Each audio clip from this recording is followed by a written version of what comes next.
Everyone knows that a giant rock from outer space hit the planet millions of years ago and wiped out the dinosaurs. Now, with advanced technology, researchers have been able to put together a new timeline showing what really happened. And not only this, they think they know where the giant asteroid came from. Is Earth the target for another huge space rock? And would we be able to survive? You'll be surprised and probably shocked at what NASA astronomers recently discovered.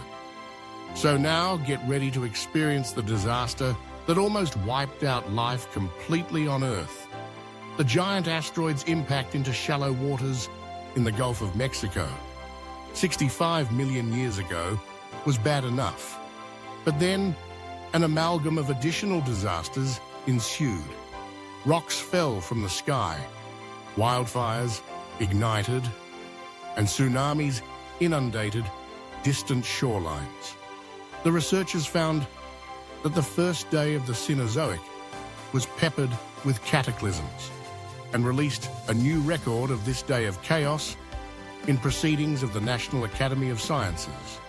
The timeline was developed using high-resolution photography, microscopy, computer tomography imaging, and magnetic measurements of hundreds of feet of sedimentary rock recently recovered from Chicks, a loop.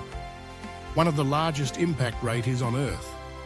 And it all began like this. Imagine you were somewhere in North America about 65 million years ago when dinosaurs ruled the Earth. And you were looking up at the night sky. You would have probably seen what appeared to be a bright star shining off into the distance. But if you watch this peculiar light for an hour or two, the object would seem to grow in brightness, but barely move. What you would be looking at is not a star, but a huge asteroid, somewhere between 11 to 80 kelvins wide, on a direct intercept course with the Earth at 72,120 kelvins. 4 hours later, the asteroid plows through Earth's atmosphere, heading straight for where the Yucatan Peninsula is today. At impacts of that speed, Earth's atmosphere acts like water. Smaller space rocks, called meteors, hit the atmosphere like pebbles thrown into a pond and decelerate rapidly at high altitudes, burning away from the friction of the atmosphere, while some bigger pieces of rock survive and fall to Earth. But the mountain-sized Chicxulub asteroid hits our atmosphere like throwing a boulder into a puddle. It maintained its velocity and plunged through the entire 60 miles of atmosphere. In just 3 seconds, the asteroid shrieks over Central America, emitting the mother of all sonic booms that would shatter eardrums across all the continents. The dinosaurs were likely terrified and running in all directions, having no idea what was just about to happen. But if any animal was close enough to see the asteroid, they would have been instantly vaporized within minutes. In fact, except for sea turtles and crocodiles, no four-legged animal larger than 25 kilos would survive the mountain-sized space.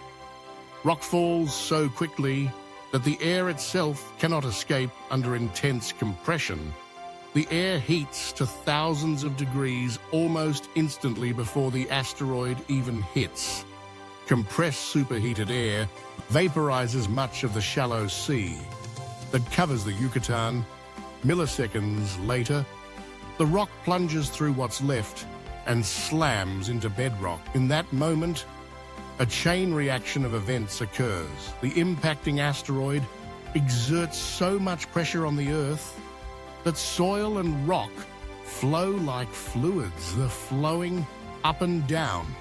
Movement of the Earth is like the double splash of someone doing a cannonball in a swimming pool. The initial splash in all directions is followed by a delayed vertical splash. When the cavity created by the asteroid rebounds to the surface, the first wall of Earth gouged outward at the moment of impact is more than 32 kilometers high. The impact hole nearly breaches Earth's mantle, and when the cavity rebounds to form the delayed vertical splash, the Earth rises at over 1/1600 kilometers per hour to heights taller than Mount Everest within minutes. This mountain of debris almost entirely collapses in a series of secondary explosions, leaving behind a smaller mound called a crater's peak ring. At the same moment, the asteroid strikes the Yucatan and applies its pressure to the bedrock. It converts the kinetic energy of a 7.5 billion-ton rock, traveling 16 kilometers per second, into searing heat in an instant. The Chicxulub impacted delivers approximately 1 septillion 306 trillion kilojoules of energy, more energy than 1 billion Hiroshima atomic bombs. The kinetic energy transferred by the asteroid to the soil, rock, and air excites the molecules to temperatures far hotter than the surface of the sun. The heat rips electrons from atoms, ionizing the air into an expanding fireball of plasma in excess of 10,000 degrees, turbocharged with vaporized rock that blasted out at hypersonic speeds. The heated, rapidly expanding air and near instantaneous conversion of Earth to gas, combined with the impact shockwave itself, forms a massive blast wave of pressure expanding outward at more than 1,600 kilometers per hour. If this asteroid hit the same spot today, the blast wave would vaporize you in Texas, deafen you in New York, and blow out glass windows in Buenos Aires. The Chicxulub impactor rings Earth like a bell. Waves in Earth crust radiate away from the impact zone at 4 kilometers per second. The waves then trigger fault-slipping earthquakes across the continents. If you on the other side of the world, you'd feel the ground shaking. 30 minutes after impact, the impact triggers tsunamis as high as skyscrapers. The first of them hit Gulf coastlines within the hour. Waves ranging from 600 feet to perhaps as tall as 1,000 feet smash into what is now Mexico and the southern United States and flood tens of miles inland. The waves temporarily reverse the flow of rivers, rushing up riverbeds like 30-foot tidal bores. Tsunami smash into the eastern coast of the United States, and 6 hours after impact, max out at 600-foot high walls of water that slam into Europe, Africa, and the Mediterranean coasts. Within 15 hours of impact, waves arrive on every coastline on the planet. Depending on local topography, the ocean sweeps away anything in its path and sucks it back to the sea. When the waters finally retreat, it already sounds like Armageddon. But even more disasters are on their way. When the big rock strikes, its splash accounts for 25 trillion tons of Earth that it launches on ballistic trajectories, some at speeds that exceeds Earth's escape velocity. These rocks excited Earth's gravitational pull to either orbit the sun, and some of this material probably reach the moon, with the majority of ejected debris returned back to Earth within the hour. These glass-like chunks called tektites, some as large as buses, but most the size of marbles, pelt the Earth at speeds ranging from 160 to 320 kilometers per hour in lethal quantities. Regardless of where any remaining dinosaurs were on Earth, they were hit with this fiery hailstorm, but these glass bullets didn't need to hit the dinosaurs to be fatal. As these tektites fall, their friction with the atmosphere emits enough thermal radiation to set fires across the planet. By some estimates, the combined heat of the returning embers heats the planet to the equivalent of an oven, set to broil most of the world's trees. Burn which is perhaps why the only bird species that survive the impact are those that nest on the ground. Of the few larger land animals to avoid extinction, nearly all have had some means of escaping the heat. They either could burrow like small mammals, snakes and lizards, or escape into water, like crocodiles or turtles. Even if the poor dinosaurs were on the other side of the world, they would have needed to find protection from the initial heat blast. In a final piece of terrible luck for the dinosaurs' chicks, a loop happens to strike an area rich in oil and sulfur.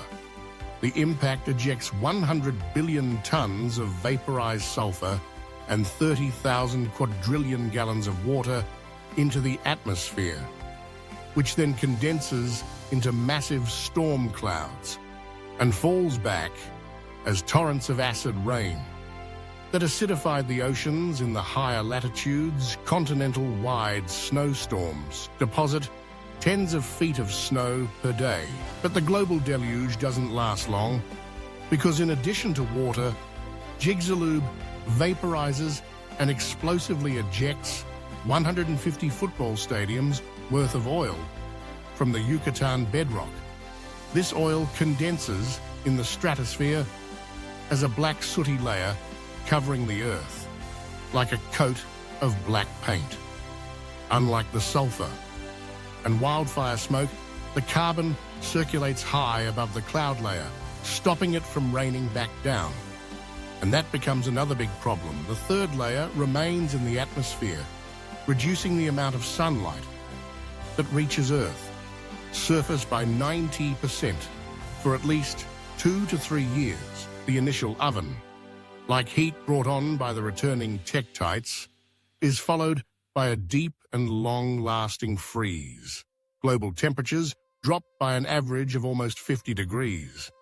The only place on Earth to avoid this deep freeze are Madagascar, India, and Indonesia, which were tropical islands. During this time in the global chill, evaporation almost ceases, dropping rainfall by 80%. Nearly every spot on Earth outside of these tropical islands dries into a desert. Where did this giant rock come from? And is there another one out there? Headed for US researchers using a supercomputer. Studied asteroid evolution using data from known asteroids. The two-member team of Avilo Ibund Amir Sarraj suggested that the Chicxulub asteroid likely originated from the Earth cloud, a sphere of debris.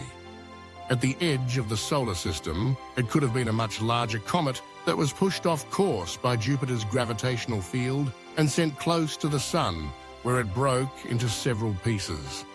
These fragments can cross the Earth's orbit and hit the planet once every 250 to 730 million years. Judging from this study, it's not a matter of if we could be hit by another giant rock from outer space, but when, on Saturday, December the 11th, 2021, NASA revealed that a 330-meter-long asteroid named 4660 Nereus screened past Earth around 38 million kilometers at a speed of 6.5 kilometers per second.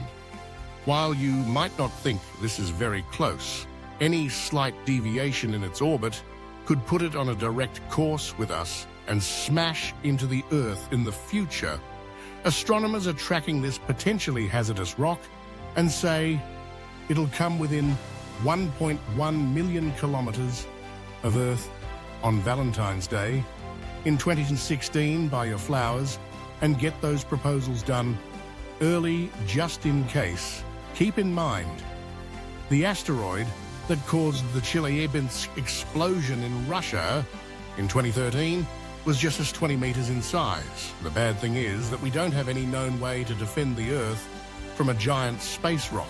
However, NASA's DART mission, or Double Asteroid Redirection Test, try to see if a spacecraft can autonomously navigate to a target asteroid and intentionally collide with it, causing a kinetic impact that could push the asteroid off a collision course with the Earth. DART's target is Dimorphos, an asteroid moonlet which orbits a larger asteroid named Didymos.